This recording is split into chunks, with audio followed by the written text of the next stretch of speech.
Goiano, 30 anos de idade, apaixonado por gente. Primeiramente, seja bem-vindo. Boa tarde, Danilo. Boa tarde. Tudo bom? Tudo jóia. Pode soltar um bate-papo descontraído, meu querido. Apaixonado por gente, desde cedo. Começou a trabalhar com 16 anos de idade, isso? Isso. Fala um pouquinho pra gente da sua trajetória. Eu iniciei a minha carreira aos 16 anos, no estágio de ensino médio, na época no Sebrae Mato Grosso.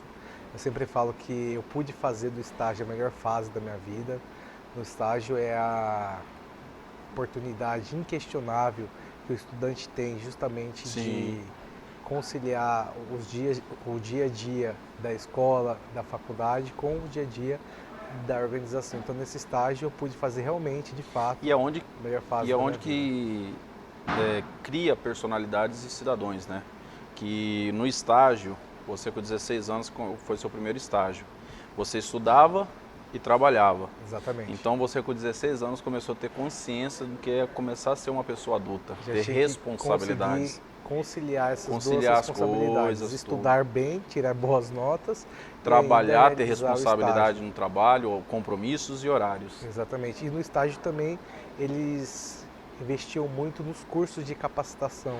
Isso daí então acaba ajudando os estudantes a saírem de lá capacitados.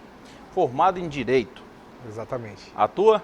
Não atuo na área, iniciei o curso de Direito na época, assim, eu falo sempre que o meu sonho sempre foi ser lixeiro, desde pequeno. Eu ia entrar nesse detalhe. Logo, Lixeiro, mas por quê? Eu já gostava muito sobre aquela questão de ver a questão da limpeza. Sempre via eles passando na rua, limpando, cuidando do meio ambiente. Aí em seguida, o meu sonho já era ser jornalista, mas eu convivi durante 25 anos com medo de falar em público. Então eu já imaginei, não vou poder ser jornalista. Né? Aí aos 12 anos, o meu sonho já era ser empacotador, mas só podia ser do supermercado modelo. Mas eu tive que esperar os 16 anos, onde eu pude fazer do estágio a melhor fase da minha vida. E hoje, qual que é o seu maior sonho? Hoje o meu maior sonho, sinceramente, é que tenhamos uma sociedade mais justa, uma sociedade mais digna, de ética, e que as pessoas possam reconhecer todos os dias que ser melhor com os outros é muito melhor do que ser melhor do que os outros. É isso aí, meu querido. Tinha sonho de ser jornalista, mas não conseguia falar em público. Hoje fala em público e começou a cursar jornalismo. Eu comecei a cursar jornalismo. Eu já conduzi palestras para 2.000 pessoas e no dia do evento os equipamentos não funcionaram. Slide, tudo, eu tive que ainda continuar falando. Então eu falo assim sempre que se você tiver alguma dificuldade, seja de relacionamento, seja de liderança, seja de inteligência emocional, ou até mesmo de falar em público, porque o medo de falar em público, ele atinge 41% da população mundial e eu estava nesses 41%. Seja na área que for, você tem que já buscar ajuda dos especialistas, que somente eles vão conseguir te Conta ajudar. um segredo pra você, eu também sempre tive medo de falar em público. E não é pouco não. Sempre. E não é fácil de lidar, né? Não, não. Só que eu falo que na circunstância, a vida da gente, ela vai proporcionando algumas coisas. É igual aquele ditado, né? A água bate na polpa, ou a gente nada ou a gente afunda, né? Exatamente. Então, a necessidade e as coisas vai nos levando. Então, eu tenho 18 anos formado em vendas, né? Aí, relacionamento, venda, comercial, você tem que falar. Em público. Você tem que... E isso foi me levando. E eu tô há 3 anos, indo para 4, na frente das câmeras. Você estava aqui na gravação, foi até hilário, os bastidores. Você viu que no começo do programa, às vezes a gente erra, patina um pouco. É normal, mas mesmo assim a gente tem que estar procurando melhorias. E essas melhorias, elas já podem ser exatamente por meio de cursos de capacitação, Exatamente. desenvolvimento, né? O Ali Badawi, ele sempre me falava que eu só vou falar melhor em público, quanto mais eu falar em público, melhor eu vou falar em público. Você falou do Ali, rodado. Eu acho até interessante que ele tem uma palestra que o tema da palestra é sensacional. Sem mais desculpas. Sem mais desculpas. Então, tipo assim, eu uso até isso esse tema, até com a minha equipe, levo até para mim, sem mais desculpas. A gente não pode mais ficar inventando desculpa, porque a gente está enganando a gente mesmo, né? E o Ali sempre fala, né, que quem quer dá um jeito, quem não quer dá desculpas. Exatamente. Né? Então já buscar ajuda durante a sua carreira, seja na área que você tem uma dificuldade maior, né, ou numa área que você deseja ser um pouco melhor, né, é muito importante você buscar. E assim, eu tive muita sorte durante a minha carreira, eu já pude contar com a ajuda de grandes especialistas. Um exemplo, nessa dificuldade de falar em público, eu contei muito com a Sônia Mazeto, que é fonoaudióloga e atua há mais de 20 anos nessa área de comunicação. Eu lembro que há 5, 6 anos mais ou menos, eu cheguei no consultório dela e disse: Sônia, você tem que fazer um milagre na minha vida. Da mesma forma que fazem o cego enxergar, o surdo ouvir, o mudo falar, você vai ter que conseguir fazer eu falar em público. A única coisa que ela me disse: só depende de você. E graças a ela, as ferramentas gente, né? Que ela me ofereceu. E com isso, diga-se de passagem, você já até apresentou um programa de TV aqui na Record News, né? Exatamente, no ano de 2015. Recentemente também teve no encontro com a Fátima Bernardes, também na Rede Globo. Então, e não seria possível estar participando, inclusive lá na Fátima, né? Se eu não tivesse passado por essa capacitação com a Sônia Mazeto. Existe curso que vai te... Assim, nesses cursos, eles te ensinam a superar o medo de falar em público. Eu nunca mais vou ter medo de falar em público? De forma nenhuma. Mas ele vai te dar ferramentas que vai te dar mais segurança Sim. Na hora de você conseguir falar em público. Exatamente. Interessante. Agora eu quero que você fale um pouquinho, voltar a 2014.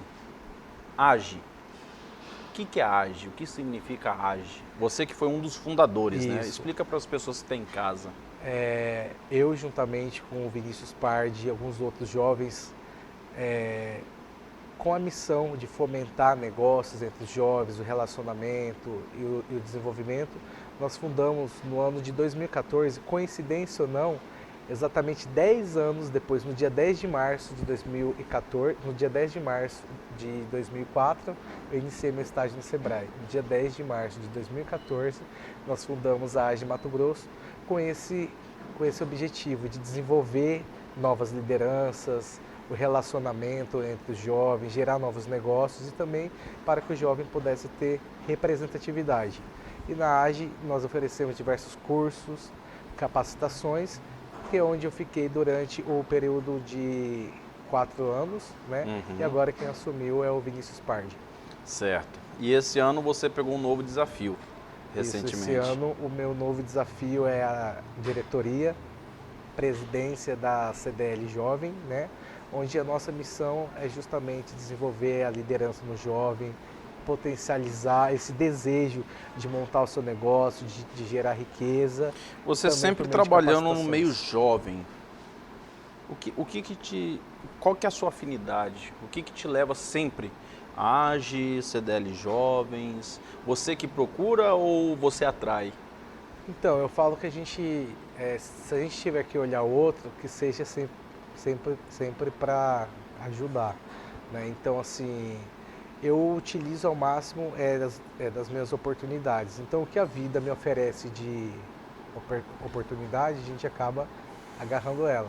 Assim que eu saí do Sebrae, do estágio, aos 19 anos, ajudando uma amiga que tinha dificuldade de se recolocar. Eu via todos os dias ela saindo de casa, cheia de currículos, e não conseguia uma recolocação. Eu imaginei, deve ter alguma coisa errada aí. Isso eu tinha 19 anos, então eu ficava no estágio o dia inteiro. Na época você poderia fazer mais de 6 horas de estágio, então eu ficava o dia inteiro no estágio. Do estágio eu ia já para a faculdade e chegava em casa às 11 horas da noite.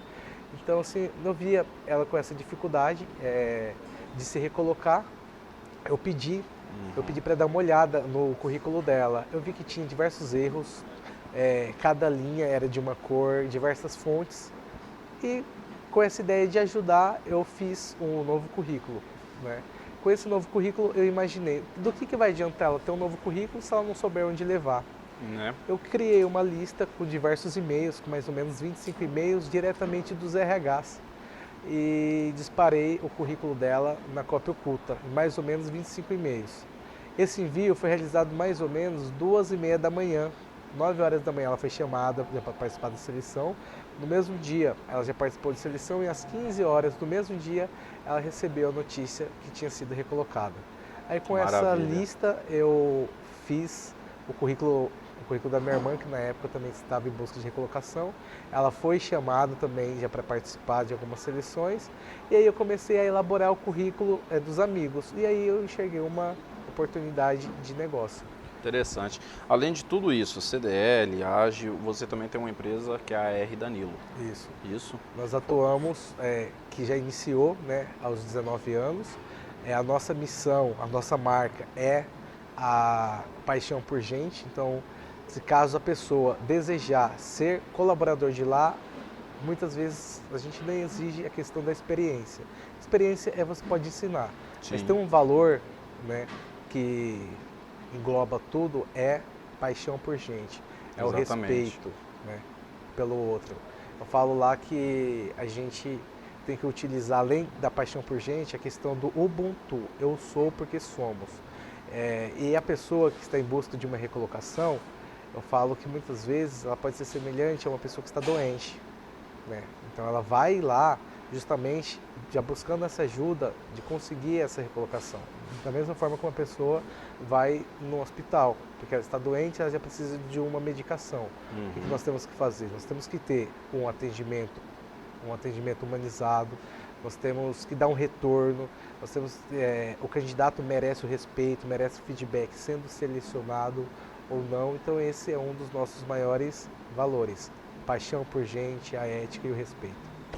Paixão por gente, vocês estão vendo aí, pessoal? Danilo Rodrigues, sensacional. Fala pra gente um pouquinho sobre empreendedorismo jovem.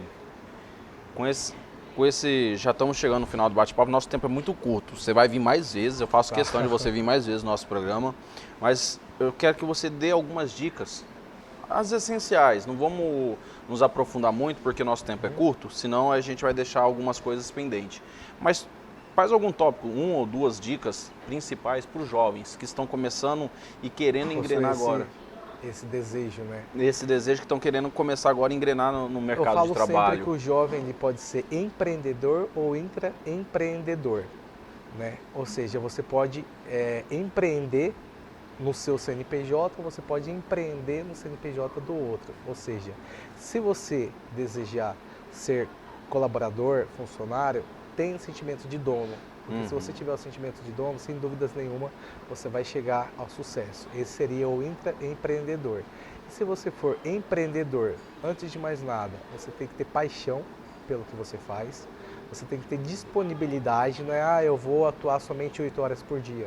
O dono, muitas vezes, 15, 20, 24 horas. Eu lembro que na época que eu iniciei, a minha jornada era o estágio durante o dia, a faculdade até das 11 horas da noite, chegava em casa das 11 da noite às 4 da manhã, era focado no R Danilo. E aí já tem a questão também do relacionamento. Não adianta você ter o melhor serviço se você não sabe se relacionar com as pessoas. Então hoje o networking é a melhor ferramenta para fechar novos negócios. Sensacional! Ó, nosso tempo é curto. Quero que você deixe um recado para as pessoas que estão em casa nos assistindo, para os jovens, para os empreendedores, para todos. E diga-se de passagem, já te falei, eu quero você de volta aqui. Combinado. A gente vai fazer um outro bate-papo, aí a gente vai fazer específico, pegar um tema, vamos dar Você vai dar uma aula, porque eu vou só assistir. Vou fazer igual antigamente, né? Sentar na cadeirinha ali e vou assistir. Beleza. Eu quero que você entre em contato com a produção, falar sobre empreendedorismo jovem. Combinado. Dicas de currículo, dicas de emprego, como se portar, roupa, barba. Porque antigamente, quando eu comecei também, a gente tem a mesma faixa etária, isso aqui era impossível. Tinha que fazer. Barba, hoje não. Já estava eliminado. Exatamente. Tatuagens, então, tinha que... Hoje não. Hoje você pode ser o que você é, mas exatamente. Também... Com moderação. Com moderação e saber se portar. Isso. Então vamos marcar. Já está feito o convite, vamos alinhar certinho.